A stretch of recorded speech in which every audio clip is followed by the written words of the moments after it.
Hello everybody, good morning. Myself Bitisha. Welcome to my weight loss journey day 12 out of 25. চলো সকালবেলার কাজগুলো আগে সেরে নিই, তারপর তোমাদের সাথে গল্প করব। আচ্ছা, ডায়েট করবার মানে কি নিজের সমস্ত ভালো লাগাগুলোকে স্যাক্রিফাইস করা? একদমই না। দেখো, একটা কিছু করব বা একটা জার্নি স্টার্ট করব, সেটা দিয়ে যদি আমি নিজেই না হ্যাপি হই, তাহলে সেই জার্নিটাকে আমি কন্টিনিউ করব কী করে বলো তো?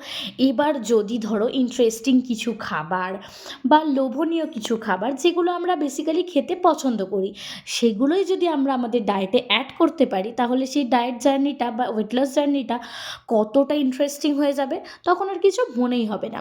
সেই জন্যই তো আমি সারাদিন যা খাওয়া দাওয়া করি টুকটাক তোমাদের সাথে শেয়ার করবার চেষ্টা করি। আমি মূলত বাড়ির খাবারটাই খেতে বেশি প্রেফার করি। হ্যাঁ, এবার তার মধ্যে এক্সেপশনাল কিছু থাকে যেগুলো আমি ঘরে নিজে তৈরি করি, সেই ভিডিওগুলো আমি তোমাদের সাথে শেয়ার করি। হেলদি ওয়েতে একটু ব্রেকফাস্ট বানাই, হেলদি ওয়েতে একটু লাঞ্চ বানাই, ডিনার বানাই। আর আমি সবসময় চেষ্টা করি খুব কম সময়ের মধ্যে যদি হেলদি টেস্টি কিছু বানানো যায়। কারণ দেখো, অনেকেই অফিস কন্টিনিউ করো, আমি নিজেও করতাম।